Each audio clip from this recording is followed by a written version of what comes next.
Hello, welcome to Truck Stop Murder True Crime Podcast. I am Gary Howard. Thank you for listening. If you're a return listener, if you're a new listener, I am a truck driver. I travel around the 48 continental states, and I have to stay at truck stops where I do a 10-hour break. And I think last week I said 10-minute break or 1 minute. I don't know. My wife corrected me on it, but it's a 10-hour break, not a 10-minute break, but a 10-hour break and 30-minute breaks I have to take mandated by the DOT. 30 minutes after 8 and 10 after 14. So, and I talk about the truck stop and what people think about it and what's to eat if you just happen to be traveling by this travel centers, which they call them now. But before I get started, always rate and review me anywhere you listen to this podcast. If you do like it, also join my Facebook group, and I'll give all these Truck Stop Murder. But first of all, what are you doing on July 12th to the 14th? Well, I know what I'll be doing. I'll be in Denver, Colorado, along with a bunch of other podcasters. There's a true crime podcast, true crime and paranormal podcast festival. This is my third year going, and it's always a blast. I have not got no discount code yet, but as soon as I get it, I'll put it out there. But hopefully, I will see you there. I will be talking with Already Gone podcast Nina Instead. We'll be talking about the many faces of Lori Dan. So if that's something you're interested, come to Denver. And it's cheap, unlike CrimeCon. So where did the highways lead me today? Well, today this is what I wanted to do, and I'm going to try to do this when I can. If there's a case nearby that I have enough information that I could learn on the fly. But I am in Tacoma, Washington. Now the case happened in Lakewood, and that's where I'll be delivering my load to. I have a load of different types of candy from Hershey that I picked up in Utah that's going to Lakewood, Washington. That's where this happened at. The crime happened at. But I'm parked at the Love's Travel Center, number 448. It's on I-5, exit 136, which I am surprised I was able to find a parking lot because it is a small parking and not many. It stays filled the whole time. Matter of fact, I was really thinking I was wasting my time coming here. But it's 23 minutes ago. It said it's full, and I could guarantee you it's full. There's no parking until 8 o'clock when I leave because my appointment's at 9. I can't show up until 8:30. So yeah, we won't be listening to this, but I'll put it on here. 8:30, 8 o'clock I'll be leaving, and the spot will be open. But yeah, it's full right now. As always, the information I'm giving you is from the Trucker's Path. So if you're a trucker and you need to know where parking's at or routes or whatever, this is where to go. But it's according to Trucker's Path, it has 83 parking spots. It's paid parking, overnight parking, 8 showers. The address is 1501 33rd Avenue E, Tacoma, Washington. Now, if you follow your GPS, it shows Fife, Washington. But on here it shows Tacoma, which Tacoma is right down the road, not too far from where Gary Ridgway was at, just about another 30 miles north. You go SeaTac, Washington, I believe the name of it, and that's where Gary Ridgway lived. Maybe one day I will cover that, but I don't know. It's a pretty well-known case. I don't know. But if you're traveling, because like I said in the past, they're called truck stops, but they're considered travel plazas now because everybody comes here. It's for everybody, not just trucks. So travel plaza. So if you happen to come through here on your way to Seattle, down to California, you stop here and you want something to eat, well, here are your options. You have Godfather's Pizza, which is, I don't know. Last time I had it, I didn't care too much for it. You have Subway. We used to Subway that only had flatbread. I actually got me a tuna fish. I was going to get tuna fish on wheat or like the cheese and herb, but nope, just flatbread. And, of course, Chester's Chicken, which are everywhere on the highway. So there's other places nearby here, but if you just want to stay here, you have a Taqueria El Corral, which is, according to here, 616 feet away. A Jack in the Box, which I can see down the road. But if you don't want to live here, I'm not really for sure what this neighborhood is like. I mean, it must be pretty bad because they do have a security guard here, armed security guard here. So it must be pretty bad. So let's see what these truck drivers think about this place. Let me see. 2 stars said food, shower, parking. That is it. Anonymous user 3 stars said it's okay. Dave from New Jersey says the additional parking is even worse than the regular parking at the shop. Half the spots are blind parking, and because the spots have concrete barriers way before the end of the spot, trailers with axles moved forward makes the truck sticking out, and so blind parking is hard. Bad people, 1 star, bad people, which I don't, everybody's been friendly that I've ran into. Another 1 star. I don't know why this app keeps, it says drivers are reporting many spots. There are literally never any spots. Their extra parking lot is always full as well. Very small, very dirty. Parking Tacoma is the worst. No, sir, parking Tacoma is not the worst. Try to find parking anywhere in the northeast section, the panhandle of the United States. Yeah, good luck with that. And another 1 star review. Don't waste your time here. Minimum 45 minutes to fill out your tanks. Fill out YR tanks. Okay. Another 1 star review. Oil is not good. Okay. Not any 1 star. Any spots? Just a question mark. Which he could have gave it a 5 star review instead of just 1 spot. So, degrade it the lower. Because right now, overall, it has a 1.9 out of 5. So out of 1,030 reviews. So people just don't like this. Usually I say, well, people really like this place. But not here. It's a terrible place. Do not stop here. Pull forward out of the fuel aisle and even get out of my truck before I had security on my door tell me that I had to leave because the guy at the pump got 2 gallons and was ready to leave. How is that possible? If he just pulled up, that guy was pumping super fast. So there's probably more to that. 2 star, the Love truck stop, extremely small for being a so huge city and very overcrowded of corporations and shippers, and this is the only one in miles around the city. The second truck stop, Shell, is taking advantage of truckers charging $15 for parking 12 hours and $26 for a 24-hour break reset. I don't know. 1 star review. Taking a spot over here may be compared to winning a freaking lottery. So I guess I'm going to win a lottery because I did find a spot. Now it's rare. If you sit around, once in a while somebody will leave. But yeah, I guess luckily I played the Mega Millions. Even when you decide to wait on the sides for someone to leave, you immediately will be told to get the H out of by the Rambo security guard and some pal with tones of attitude from the shop. Okay. Come here for the shop. It was told 20-hour wait. Well, that's all Loves. I had bad luck to having my truck in the shops a few times. Yeah, 20 hours. Yeah, that's just how it is. And lastly, this guy is the reason why rent-a-cops and security get bad names. Is not his property. He was only being nice on camera. I got out of the way in the fire zone. After I talked to another driver ready to leave, the security guy said, I need to leave now that I am trespassing. Okay, then, one more, and I'll stop. Horrible customer service. Please avoid this place. They leave pubes on the toilet and harass drivers. They hate us truck drivers. Shower, service, or restaurant. So, yep, that's what they do. He figured the place out. The workers here either trim their own pubes or bring pubes home and just sprinkle them around all the toilet seats. Yep, exactly. They put the pubes on that's what he said. Avoid this place. They leave pubes. Okay, maybe they leave pubes. So, who are they? Are they the truck drivers or the workers? But anyhow, there's the truck stop. That's the Loves in Tacoma, Washington. Now let's get on with the murder.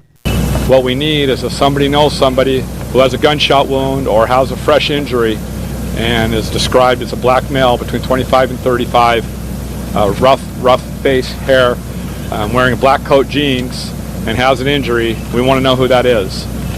What happened in there wasn't just a shooting, but after we believe some of the officers were shot, one of them managed to fight his way with the suspect. Fight his way, wrestle, fight all the way out the doorway until he was shot and died of a gunshot wound. We also believe there's evidence that the Lakewood police officer fired off some shots, and we hope that he hit him. And if he's hit, that means he's injured somewhere, with a gunshot wound. He's going to have to get that taken care of sometime, someplace.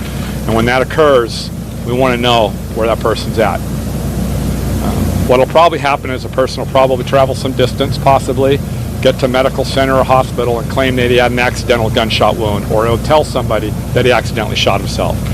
That's not the case today. If somebody has a gunshot wound, we're hoping that the Lakewood police officer, who is now deceased, managed to shoot him before he fled the scene.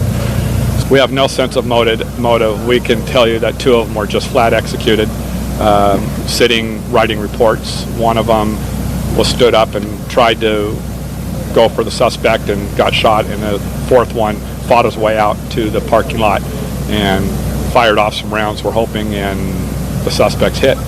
What you heard right there, which is breaking news on November 29, 2009, when 4 police officers of the Lakewood, Washington, were fatally shot at the Forza, now Blue Steel Coffee Shop, located at 11401 Steel Street, number 108 South in Parkland, unincorporated area of Pierce County, Washington, near Tacoma, where I'm at right now. A gunman later identified as Maurice Clemens entered the shop, shot the officers while they worked on their laptops, and fled the scene with a single gunshot wound to the torso. After a massive 2-day manhunt that spanned several nearby cities, they finally found him. They found him near a stalled car in South Seattle, where he refused orders to stop. He was then shot and killed by the Seattle Police Department. So how did we get here? What was going on at the time? Well, there was a lot of police attacks, a lot of police shooting at the time of this, so they thought maybe it was connected. We had Clemens shooting of the Lakewood officers was initially thought to have been a targeted attack by multiple persons against police officers in the Seattle-Tacoma area. But these actions are now considered unrelated. Seattle police officer Timothy Brenton was murdered a month earlier under similar circumstances. Three weeks later, on December 21st, in Eatonville, 2 Pierce County sheriff's deputies were shot and critically injured. One later died of his wounds. That gunman was shot dead and returned fire. The Lakewood shooting is the most deadly attack on law enforcement in the state of Washington.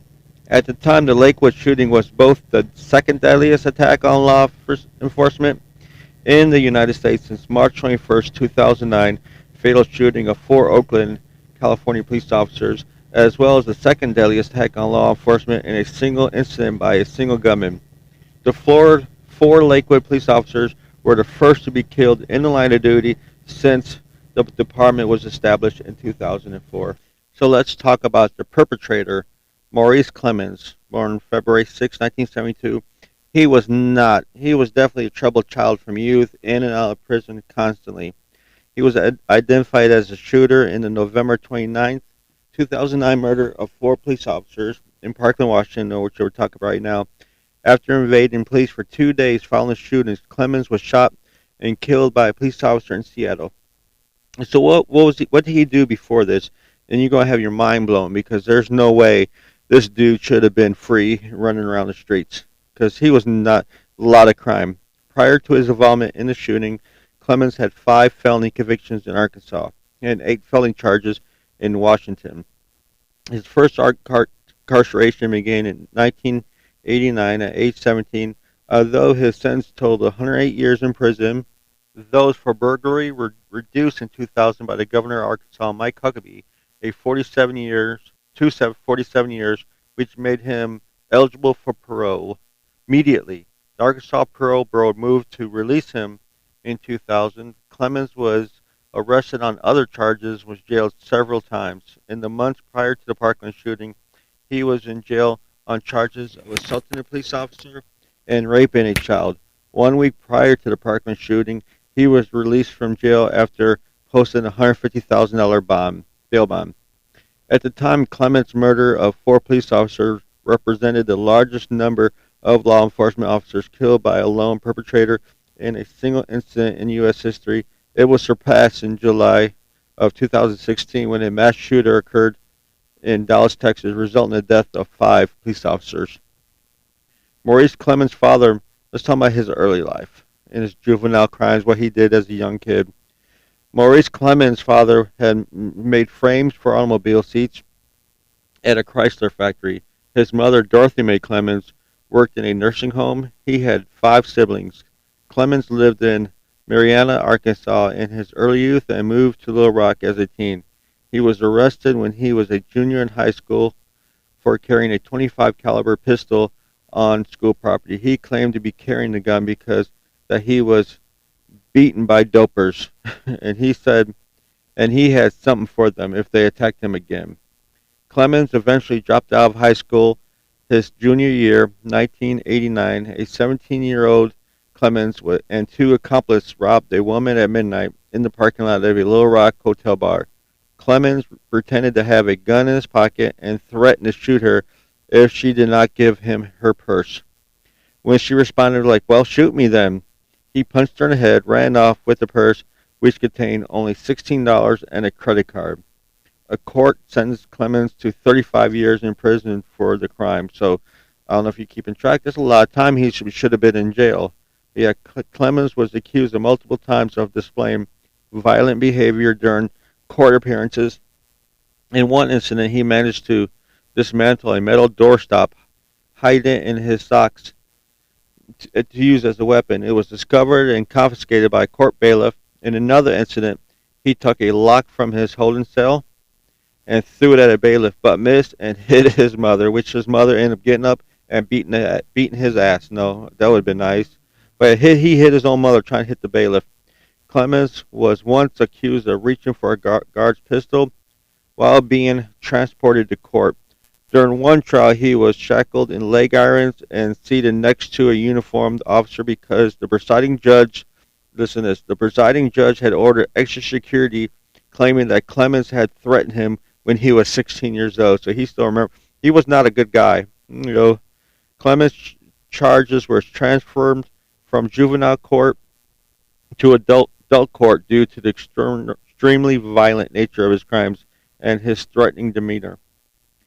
By 1990, Clemens was sentenced to 108 years in prison. So we're almost like 150 right now, around there. 108 years in prison for 8 felony charges from his teenage years in Arkansas. The total prison term stemmed from multiple sentences, some of which were concurrent to others, while others were consecutive. The heaviest sentence came in 1990 when he was given a 60-year prison term for breaking into an Arkansas state trooper's home and stealing $6,700 in property, including a gun. So we're well over 200 years now. During his sentencing on the charge, a circuit judge told Clemens that he had broken his mother's heart, in which he responded, "I have broken my own heart." In 1989, Clemens was sentenced to 35 years in prison for the 1989 robbery in the parking lot of a Little Rock hotel bar. Among his other sentences were 6 years for weapons possession based on high school arrests and 8 years for burglary, theft, and probation violation in Pulaski County. He was ineligible for parole until at least 2015. Okay, Clemens was initially held at the Tucker Correctional Facility in Tucker, Arkansas, and he was eventually transferred to Cummins Unit near Grady. And now he wants to ask for clemency. And here is after you think he deserved clemency after everything he's did. He, like I said, this is not all people are born criminals. I don't believe, but this is one person. I don't think he was born there, but I think that he needs to be in. He does not need to be walking the streets. This is what he said in his words: "Where once stood a young man, misguided fool, whose own life he was unable to rule, now stands a 27-year-old man who has learned through the schools of hard knocks to appreciate and respect the rights of others, and who has, in the midst of the harsh reality of prison life, developed the necessary skills to stand alone and not to follow a multitude to do evil, as I did as a 16-year-old child." And that's Maurice Clemens in his clemency application to Governor Mike Huckabee. And I guess he liked them, what the governor liked it. But yeah, 1999, after having served 10 years of his sentence, Clemens filed a clemency, which I just read to Mike. In his petition to Huckabee, Clemens wrote that came from a very good Christian family and was raised much better than my actions speak. Clemens claimed that he had just moved from Seattle, Washington to Arkansas as a teenager, and because he had no friends, he gave in to peer pressure and fell in with the wrong crowd to be accepted by his young peers, which led him to commit crimes. Although he apologized for his actions, Clemens also complained that he received overly harsh sentences. He also claimed to have changed and expressed regret that his mother had recently died without seeing him turn his life around. Clemency, which is just like two words, I'm saying the same word twice. Clemens clemency application was supported by the governor, Plinsky Court Mike Humphrey, who was, let me read that again. Clemens' application was supported by Plinsky County Circuit Court Judge Marion Humphrey, who argued that the cumulative sentence was excessive and cited Clemens' young age at the time he committed in the crime. So he said it was a little bit too harsh. The decision was made over the objection of some victims and prosecutors involved in the Clemens previous case, but was supported by a parole board and the trial court judge in Clemens' case.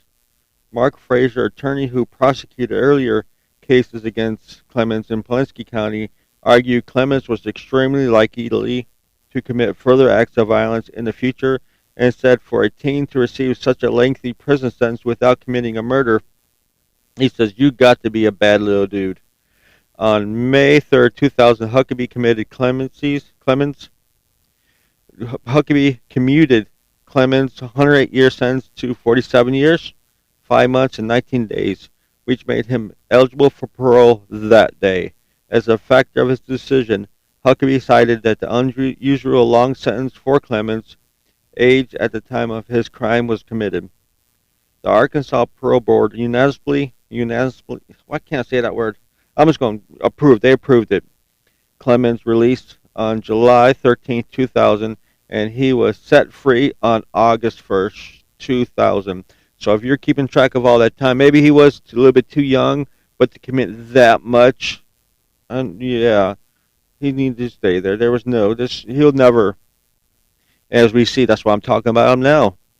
But yeah, later crimes after he got released. Less than a year after his release in March 2001, Clemens violated parole by committing aggravated robbery and theft yet again in Coachia,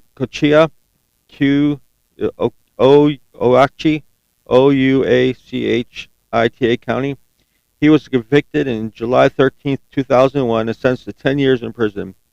He faced charges of parole violation, but due to problems with the case, he was not served with the charges until 2004. His attorney argued that the parole violation charges should be dropped as much time as had passed. Those charges were dismissed. Clemens was granted parole on the robbery charges in 2004. He told the parole board that he was not ready the first time, which is surprising. He was released, but he didn't want to die in prison and would try to do the right thing. Clemens moved to Washington in 2004 while still on parole, which was approved by the Arkansas authorities, so they allowed him. That year, he married a woman named Nicole Smith. Later reported the relationship had been tumultuous. He was placed under supervision of the Washington State Department of Correction and classified as high risk to reoffend. His supervision was to continue until October of 2005. He lived in Tacoma, where he ran a landscaping and power washing business out of his home. Over the next 5 years, Clemens was able to purchase 6 houses, including 1 in Arkansas and 5 in Washington. Following his parole in 2004, Clemens had no arrests or problems with the law until 2009. The Seattle Times noted 4 days in May of 2009 as the time when Maurice Clemens' behavior and mental state degenerated. On May 9th, a Pierce County Sheriff deputy responded to Clemens' home after reports he was throwing rocks at houses, cars, and people. When the deputy tried to enter the house, one of the Clemens cousins grabbed his wrist. After a struggle, Clemens emerged from the house and punched the deputy in the face, then assaulted a second deputy who arrived to help. Who arrived to help. Clemens was placed under arrest and taken to Pierce County Jail, where he continued to struggle and told jail workers, "I'll kill all you bitches." He was charged with 2 felony assault charges and 2 felony malicious mischief charges, and released from jail the next day after posting a $40,000 bail bond without even seeing a judge. So when you just think it can't get any worse, he's robbing people, he's attacking police officers, carrying guns around.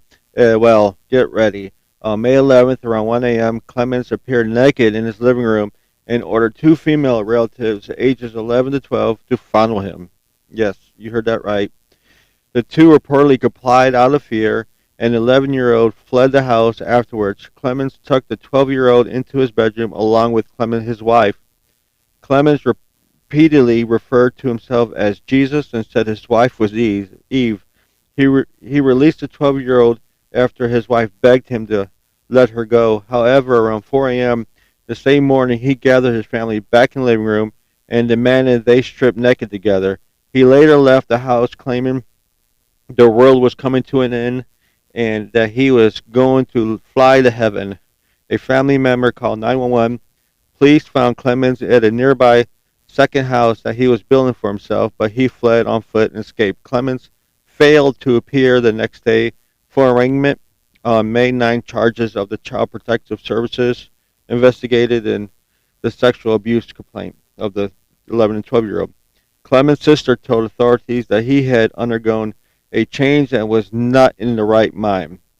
Clemens was arrested on July 1st, 2009, after he appeared in a Pierce County court trying to have his bench warrant thrown out. He was charged with a second-degree rape of a child and with being a fugitive from Arkansas at the time of his arrest. Clemens made religiously themed comments and referred to himself as the Beast, so he's Jesus and the Beast.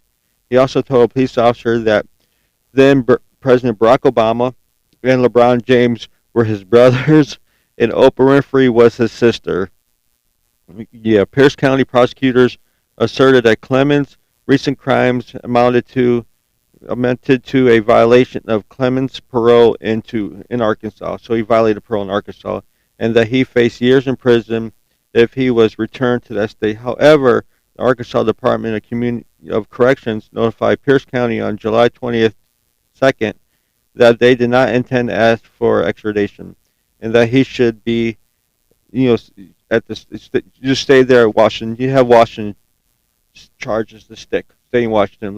Let you all deal with them.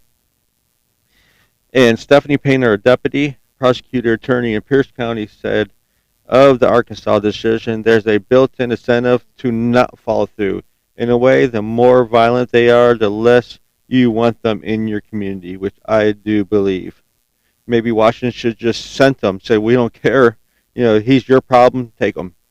During a court-ordered mental health evaluation, Clemens told psychiatrists he experienced hallucinations in May 2009, people drinking blood and people eating babies and lawlessness on the streets like people were cannibals. He claimed the vision had since passed. He also claimed to have no faith in the American justice system and thought he was being maliciously persecuted because he said because I'm a black, and they believed the police because he was black. Maliciously persecuted because I'm black, and they believe the police. The evaluation, completed by 2 psychiatrists from Western State Hospital on October 19th, concluded Clemens was dangerous and presented an increased risk of future criminal acts, which that's what they said in Arkansas. If you remember earlier in the podcast, they said that. Then they wanted him released from jail. So Pierce County Judge John McCarthy set bail Clemens' assault charges at $40,000, which is considerably way below $100,000.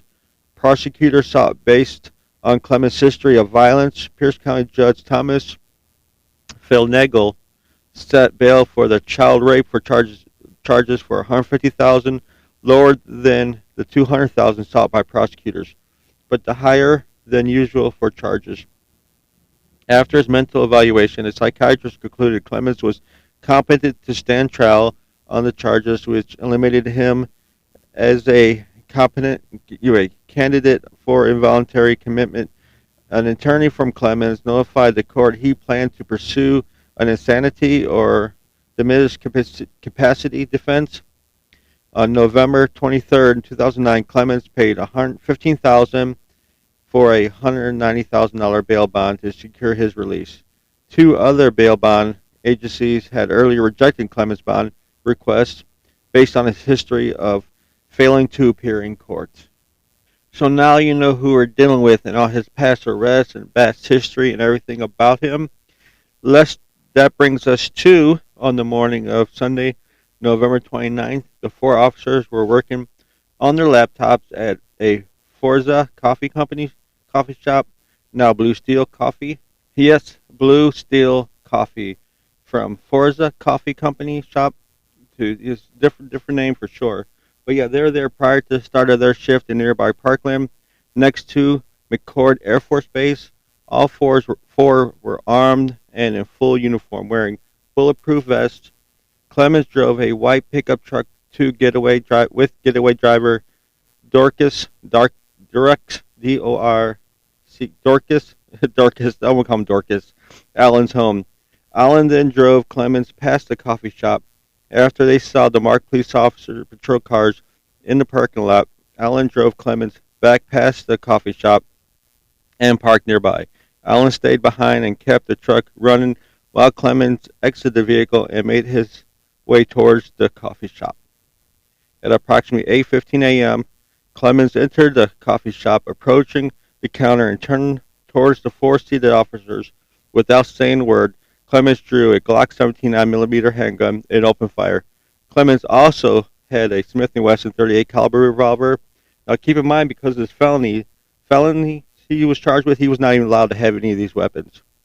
Sergeant Mark Reniger and Officer Tina Griswold was targeted first. They were both shot in the head and killed almost instantly, while they still remained seated. In the aftermath, it was revealed that the four officers had hardly any time to react to the violent surprise attack. The shooting was considered an ambush. Officer Ronald Owens was fatally shot in the neck as he stood up, attempting to draw his weapon. Clemens did fire upon Officer Greg Richards, striking him in the head.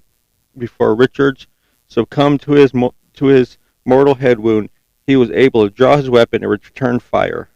That is just the officer that they're saying in news brief at the beginning of this. Richards' bullet struck Clemens in the stomach. A wounded and bleeding Clemens stole the dying Richards' Glock, the .40 Smith & Wesson service weapon. Clemens fled the scene, stepping over the slain officers, leaving behind a trail of blood and DNA evidence.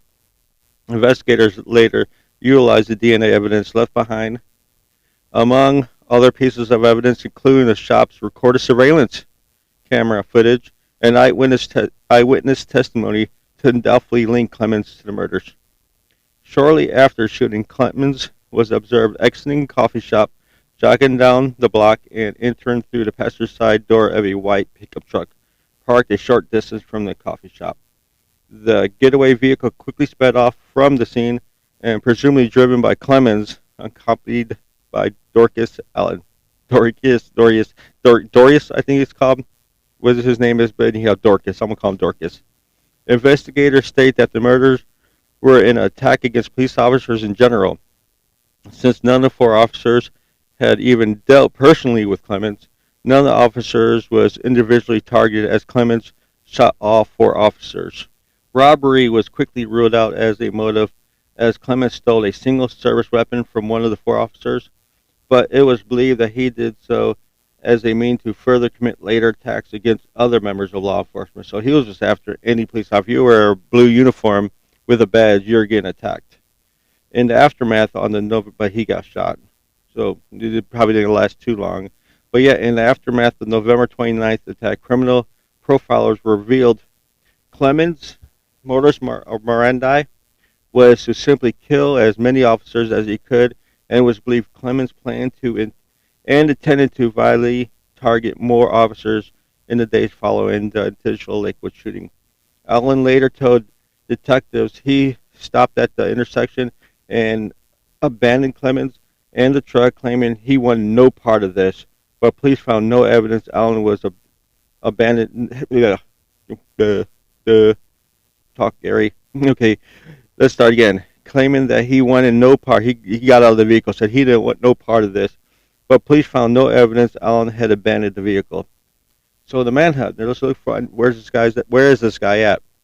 The aftermath following the shooting, the Pierce County Sheriff identified Maurice Clemens as the suspect murderer, saying that he had a long violent criminal history in Arkansas and Washington, which we've been over. Police confirmed that Clemens had been shot in the stomach during the attack and advised hospitals to be aware that he might show up there. In the late evening of hours of November 29th, Seattle police believed they had Clemens surrounded in a home in the Lecce area of Seattle, with air support provided by King County Sheriff's Office.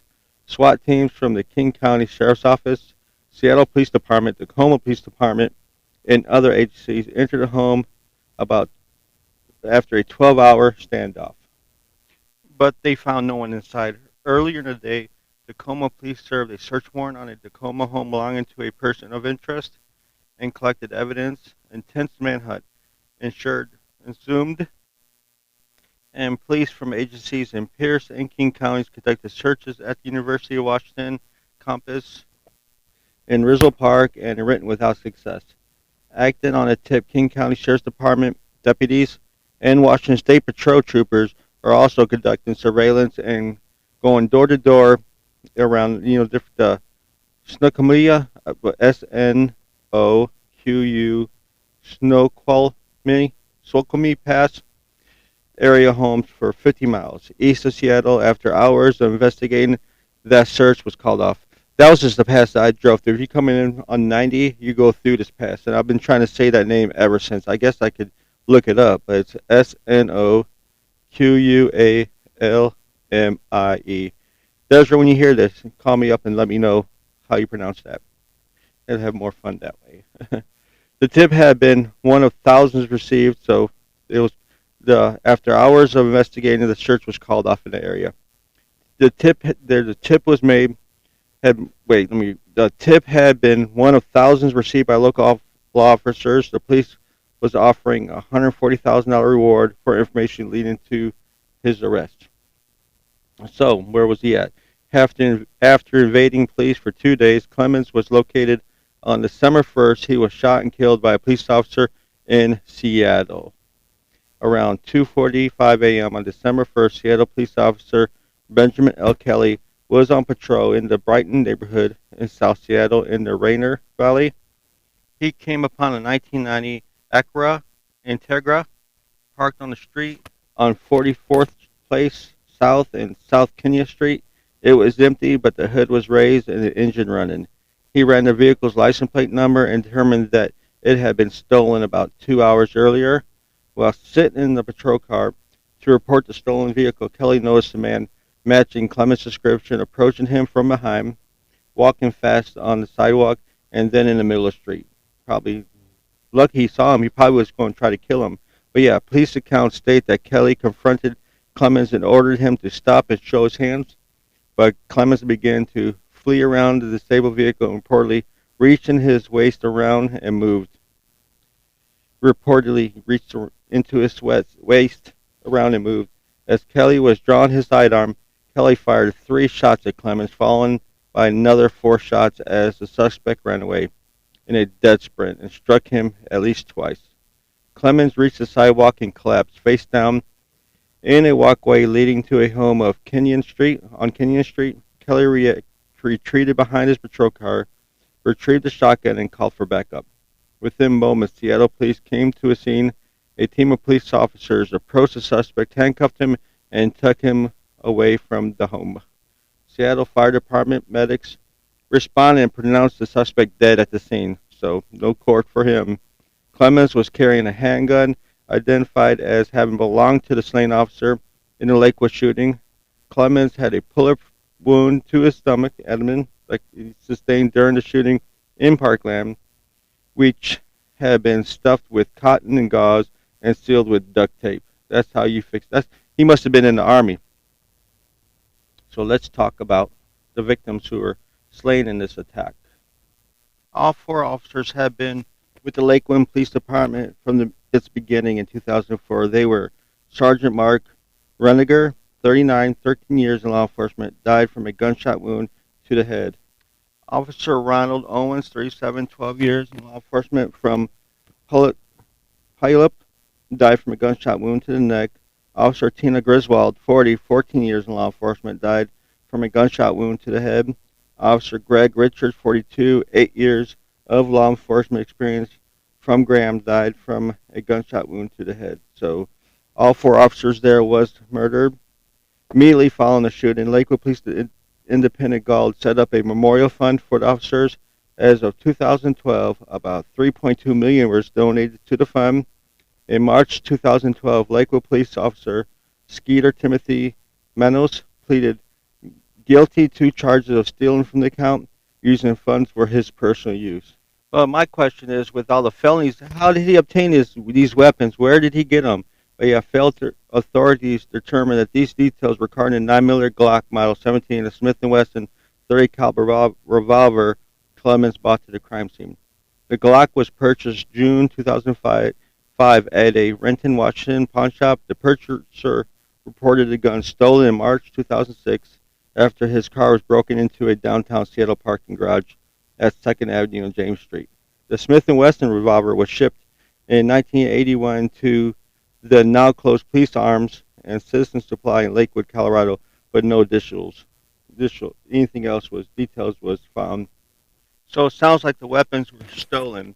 But one accomplice had been convicted and sentenced to 5 years in prison for helping them out, while 4 convicted of rendering criminal assistance, including getaway driver Dorcas Allen, had their convictions reversed on appeal. The trials of the accomplices to the crime were marred by prosecutorial misconduct and many reversals and rebukes from higher courts. By December 2nd, 2009, 6 individuals were arrested and charged for providing assistance to Clemens before and after the shooting. 5 were accused of providing such assistance to Clemens as transporting him to several locations, providing him with money and cell phones, making arrangements for him to flee the state, and treating his gunshot wounds from the Lakewood shooting, all with full knowledge of the crime that he had committed. In June 2010, Clemens' sister was sentenced to 5 years in prison for acting as a getaway driver. In December 10th, 2010, 3 of the 4 other suspects were convicted. On January 14, 2011, Pierce County Superior Court Judge Stephanie Aaron sentenced accomplice Eddie Lee Davis to 10 years, 5 months, Douglas Edward Davis to 7 years, 6 months, and Latricia Nelson to 6 years, 2 months in state prison. One defendant was acquitted of all charges. All these convictions and sentences were reversed by the Washington Supreme Court in appeals in 2013 and 2014 because of prosecutor misconduct in the original trials. And I'm going to take a break from the story to tell you about what just happened. And I don't know how he did it, but this guy come driving around in a bobtail, so he had no trailer, smashed into the truck that was next to me, pushed it over about a foot. I thought he hit me. I didn't know if the guy was backing up, but he almost pushed the trailer into me. So I went in to talk to the guy. He goes, "Oh no!" I said, "There's a police officer right there. Yes, there's armed guards here, security." So I said, "Go talk to him." Clearly, he just took off running. So they're going to look at cameras and see who this was. I think he got himself in more trouble than he actually was. And so yeah, I didn't know what happened. I was worried that I was hit. I thought the guy next to me, he was trying to leave and bumped into me, but I didn't feel my truck move as it happened before where I got hit. But yeah, back to the story. May 2011, Dorcas Allen, the remaining suspect, was convicted of 4 counts of murder as the getaway driver for Clemens and sentenced to less than 420 years in prison the following month. In January 2015, the Washington Supreme Court overturned his conviction and ordered a new trial, citing prosecutor misconduct. All these prosecutors are misconducting. What's going on? similar to the earlier reversals. After being convicted in the retrial and sentence, Allen's sentence was reversed on appeal. The High Court ruled that Allen was acquitted of aggravated murder at the second trial and could not be retried for aggravated murder. In response, the prosecutor's office retried him for first-degree murder. Allen maintains that he did not know Clemens intended to commit a crime and believe he has been a scapegoat for the public anguish and outrage evoked by the murders. But if you remember, how did he they drove by a few times, so I believe he did know something was going on there. Why else would he drive by, see the police officers drive by again? Park, I don't think he's as innocent as he claims. After the second trial, the jury reported to the judge they were unable to reach a verdict. The judge declared a mistrial on November 10th, 2022. So it's probably still going on. And of course, the outrage of why Governor Huckabee even let him out of prison and reduce his sentence, let him free on the streets, was definitely brung up. A big political fallout because of that. Well, there you have it. There's the Lakewood shooting where I'm at right now, not too far from Lakewood shooting. And if you want to pay respect to the following officers, I could not find one for Greg Richards. I found his obituary online. You could go read that if you want. And the other three I did find. I was able to find Tina Gail DeLong Griswold. She was born January 28th, 1969, Port Angeles County in Washington. She died, all of them are November 29th, 2009. She was 40 years old. She is buried in Mountain View Memorial Park in Lakewood, Washington. Her memorial ID is 449-30611. And Officer William Ronald Wilbur Ronnie Owens II, born December 2nd, 1971 in Tacoma. His final resting place is the Fur Lane Memorial Park. His memorial ID is 449-30599. And as for Sergeant Mark Joseph Reniger, he was born August 13th, 1970 in Bethlehem, Pennsylvania. Of course, as all four of them, November 29, 2009. He was 39 years old. His final resting place is the Holy Savior Cemetery in Bethlehem, Pennsylvania. And let's read the obituary, a little bit of it. Begin with Gregory James Richard. Gregory James Richard was born on January 4th, 1967 in Linwood, California, to proud parents of James and Frida Richards. So those are the four officers. I wish I could have found the final resting place of Gregory Richards, but I couldn't find it on Find a Grave. Usually I could find him on Find a Grave, but I could not find him, just his memorial. So the site of the murders reopened 2 weeks after the shooting. The business later changed ownership and became the Blue Steel Coffee Company. Like I said, a memorial to the slain officers appears near the site. So if you're still here listening to me and I'm not babbling, I do promise I'll get better. I need to practice. It's been a long time since I did some serious recording. I feel like I'm getting winded. But if you did like it, thank you. Go rate, review anywhere you listen to this podcast. Join my Facebook group, Truck Stop Murder and True Crime Podcast. You can follow me on Twitter at Truck Murder and also Instagram at Truck Stop Murder. If you feel like throwing me a few dollars, everything help me get better equipment. Maybe help me get out of this truck and maybe do this full time so I can commit to a lot of time researching and better equipment and get more able to talk and mush mouth and stuff. You could join my Patreon group. I have 2 people there now. I'm hoping to have more so I can start putting some episodes on Patreon. That's a Truck Stop, Patreon /Truck Stop Murder. Or you could email me. There's my email. What's my email? My email is truckstopmurder@gmail.com. You can send me my hate mail there, email there, or whatever you want to. Or you can also find me on PayPal at the same address. But anyhow, thank you for listening. And as I always say, you can't fix stupid, but you can numb it with a 2x4. I'm out of here. And I still love you, Desra.